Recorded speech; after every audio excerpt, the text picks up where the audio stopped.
जब अशोक के पेड़ के नीचे बैठ करके शोक संतप्त हैं, आहा राघव का स्मरण करती हैं, रुदन करती हैं, कृष्ण शीश जटा एक महीने एकदम सूख गई है मैया, और रो करके कहती हैं अवने न आवत एक उतारा।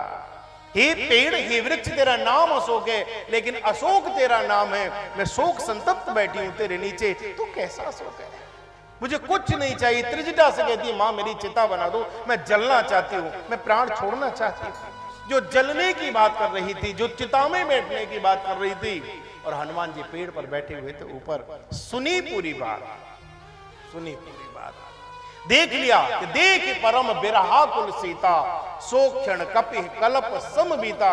देख लिया कि भयंकर दुख में बैठी है, जलने की बात कर रही है, मरने की बात कर रही है। क्या किया हनुमान जी ने? राम कथा कपि बर नहीं लागा, सुनत है सीता कर तुक भागा। भगवान की कथा सुनाना प्रारंभ कर दिया, और जैसे ही ठाकुर जी की कथा सुनी, भगवान की कथा सुनी, जानकी जी का दुख दूर हो गया। जो जलने की बात कर रही थी, उनके जीवन में आशा भर गई। इसलिए कहा गया ये जो कथा है ये क्या है? बोले तब कथामृतम तप्त जीवन, ये चलते हुए जीवन में अमृत का लेप करती है, ये शीतलता का लेप करती है।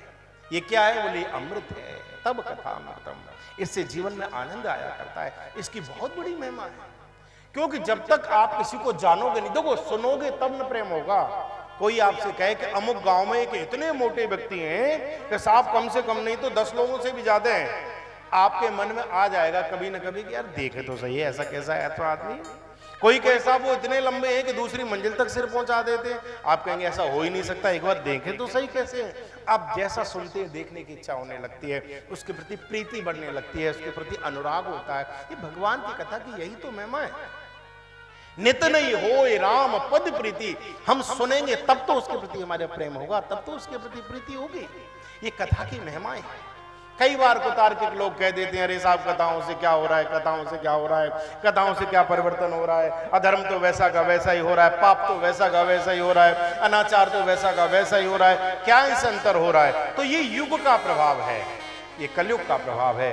पाप तो होगा ही, जैसे बरसात के महीने में वर्षा तो होगी ही।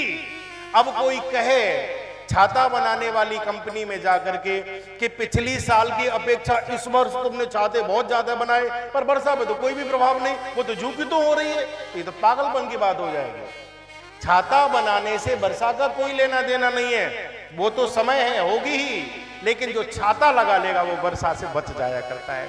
कथा ठीक वही काम करती है, युग का प्रभाव है। अधर्म तो होगा ही, पाप तो होगा ही, लेकिन जो शिव पुराण की कथा की छत्र छाया के नीचे आ जाता है वो इन पाप की मार से बच जाया करता है। बस कथा इतना ही करती और कुछ नहीं करती, जो कथा की छत्र छाया के नीचे आता है। इसलिए सुनी